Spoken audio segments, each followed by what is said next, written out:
بسم اللہ الرحمن الرحیم۔ دیکھیے، ظہور امام سے پہلے روایات اور احادیث میں ہے کہ امام کے آنے سے پہلے دجال آئے گا۔ آپ سب نے سنا ہوا ہے۔ اچھا، یہ دجال کیسا ہوگا؟ تو نشانی یہ بتائی جاتی ہے کہ اس دجال کی 2 آنکھیں نہیں ہوں گی، 1 آنکھ ہوگی۔ اب کئی مومنین فون کرتے ہیں، سوال کرتے، مولانا اسرائیل میں ایک بچہ پیدا ہوا ہے، سنا ہے کہ اس کی 1 آنکھ ہے۔ میں نے کہا اگر 1 آنکھ والا بچہ پیدا بھی ہو جائے وہ ایب نارمل ہوگا، وہ دنیا پہ حکومت کیسے کرے گا؟ ظاہر ہے اس دنیا پر حکومت کے لیے جسمانی طور پر فٹ ہونا ضروری ہے۔ تو مولانا پھر یہ کیوں کہا گیا کہ دجال کی اہم ترین نشانی یہ ہے کہ اس کے پاس کیا ہوگی؟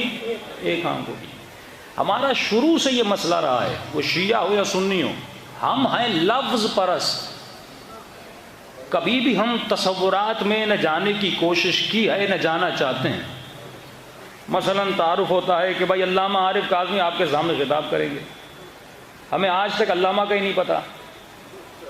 ہاں، چھوٹے سے چھوٹا ذاکر بھی ہو، مولوی بھی ہو، ہم اس کو لقب دیتے ہیں علامہ، کیونکہ ہم نے صرف الفاظ کو لیا، الفاظ کے مفاہیم کو نہیں لیا۔ کئی سال میں کہہ چکا کہ علامہ اسے کہا جاتا ہے جس نے کم از کم 100 کتابیں لکھی ہوں۔ میں نے تو 5 کتابچے بھی نہیں لکھے، لیکن ہمارے یہاں کہا جاتا ہے کیونکہ ہمارے پاس صرف الفاظ ہیں، الفاظ کے مفاہیم نہیں ہیں۔ دیکھیے یہی لفظ ہے، اگر مفہوم بدل جائے تو کوئی شیعہ ہے، اگر مفہوم بدل جائے تو کوئی سنی بن جاتا ہے۔ ایک لفظ ہے مولا، شیعوں کے یہاں مفہوم الگ ہے، علی کو امام بنا لیا۔ اہل سنت کے یہاں مفہوم الگ ہے، انہوں نے دوست بنا لیا۔ تو آپ سمجھ تو پا رہے ہیں کہ لفظ کتنی اہمیت رکھتا ہے۔ بھائی ایک لفظ ہے اہدنا الصراط المستقیم، ہر مسلمان اپنی نماز میں پڑھتا ہے، شیعہ بھی کہتا ہے، سنی بھی کہتا ہے، وہ جو آپ کو کافر کہیں وہ بھی کہتے ہیں۔ اس سے بڑھ کر کہوں کہ حسین کے لشکر میں جب نماز پڑھی جا رہی تھی وہاں پر بھی یہی کہا جا رہا تھا اہدنا الصراط المستقیم، یعنی جب قاسم جیسا جوان نماز پڑھے تو وہ بھی کہہ رہا ہے اہدنا الصراط المستقیم، علی اکبر جیسا جوان نماز پڑھے تو وہ بھی کہہ رہا ہے اہدنا الصراط المستقیم، اور اس کے مد مقابل لشکر یزید میں بھی نماز ہو رہی ہے، اور شمر بھی یہی جملے کہہ رہا ہے کہ اہدنا الصراط المستقیم۔ ترجمہ کیا ہے؟ وہ بھی دعائے ہدایت مانگ رہا ہے، اور بھی دعائے ہدایت مانگ رہے ہیں، ابن سعد بھی دعائے ہدایت مانگ رہے ہیں، حسین جب نماز پڑھے تو وہ بھی دعائے ہدایت مانگ رہے ہیں۔ پھر مجھے سمجھ نہیں آتا پروردگارا، اس نے بھی کہا اہدنا الصراط المستقیم، اور نے بھی اہدنا الصراط المستقیم کہا، ابن سعد نے بھی اہدنا الصراط المستقیم کہا، پروردگارا جملے تو وہی تھے، لیکن جب شمر نے اہدنا الصراط المستقیم کہا شمر قاتل حسین بنا، جب ہور نے اہدنا الصراط المستقیم کہا ہور ناصر حسین بنا۔ ارے ایک ہی جملہ ہے، ایک کو نصرت بنائی جا رہی ہے، ایک قاتل بنتا ہوا نظر آ رہا ہے۔ فرق یہ ہے جب شمر اہدنا الصراط المستقیم کہہ رہا تھا شمر صرف ذکر کر رہا تھا، لیکن اور جب اہدنا الصراط المستقیم کر رہا تھا وہ ذکر بھی کر رہا تھا اور اس کے ساتھ فکر بھی کر رہا تھا۔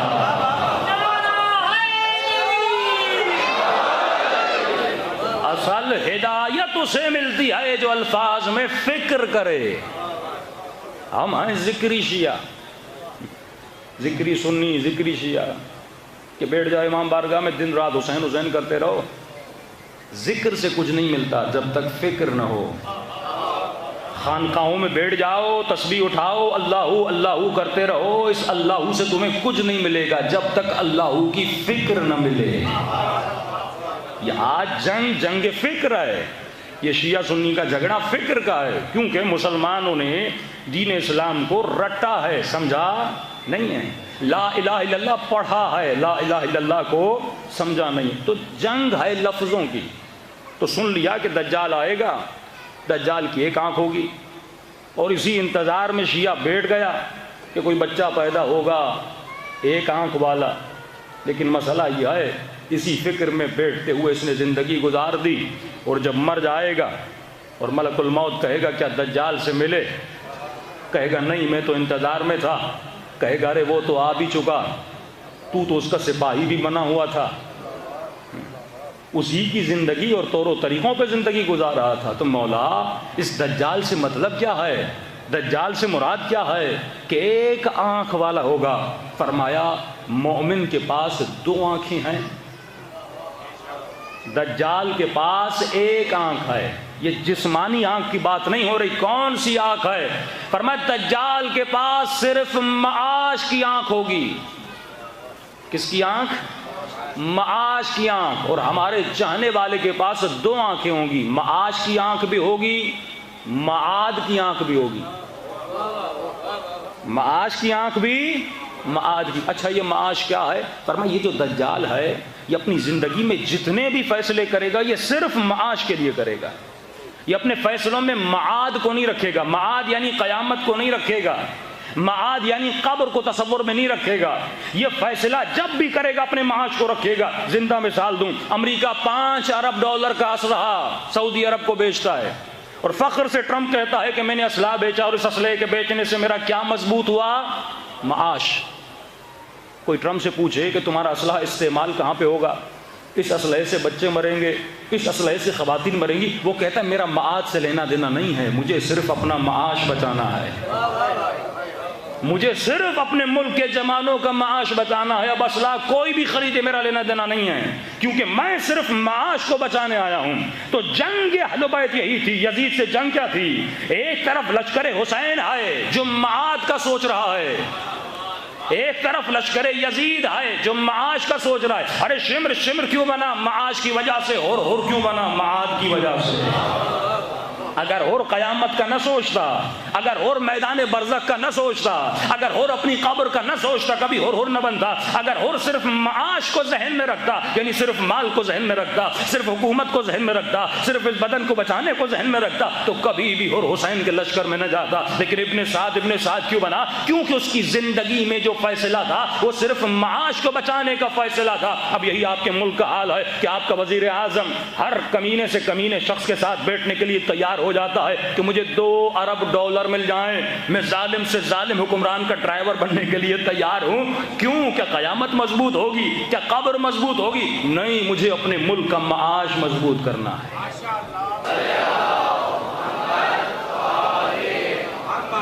پہلی چیز کہ دجال آ چکا ہے، انتظار نہیں کریے. فرمایا دجال کی پہلی نشانی وہ صرف ایک آنکھ رکھے گا، کبھی بھی قیامت کا نہیں سوچے گا، صرف معاش کا سوچے گا. دوسرا، دجال کہے گا اگر میری بات نہیں سنو گے تو میں تمہاری روزی روٹی کو بند کر دوں گا. اس کو آج کی لینگویج میں کہیں کہ آج دھمکی کیا دی جاتی ہے کہ اے ممالک اگر ہماری باتوں کو نہیں سنو گے تو ہم تمہارے اوپر فائنینشیل سینکشن لگائیں گے. یہ فائنینشیل سینکشن آپ کی روزی اور روٹی کو بند کرنے کا نام ہے. وہ ممالک جو ان کی باتیں نہیں سنتے وہ کن مشکلات میں ہیں؟ سب سر فہرست ایران ہے. کتنے فائنینشیل پرابلمز ہیں. کیوں؟ کیونکہ وہ علی کے اصولوں پہ قائم ہیں.